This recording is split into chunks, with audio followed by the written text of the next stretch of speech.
Check పోస్టులు పెట్టి రాత్రనక పగలనక చెక్ పోస్టుల ద్వారా పట్టుకున్నాం.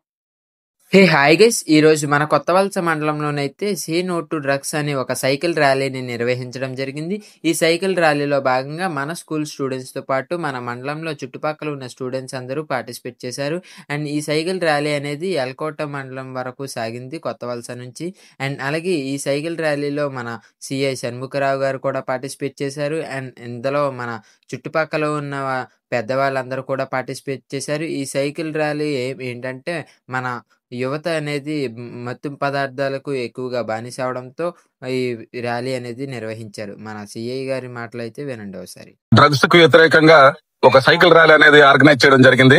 దీని తాలూకు ముఖ్య ఉద్దేశం ఏంటంటే ఈ డ్రగ్స్ బారిన పడకుండా, డ్రగ్స్ కి అలవాటు పడకుండా ముందస్తుగా జాగ్రత్త పడాలని, ఎక్కడెక్కడైతే మనకు స్కూల్స్ అలాగే ఎక్కడైతే జనాలు ఉంటారో అక్కడ మనం ఆపి వాళ్ళకి చెప్పడం జరుగుతుంది.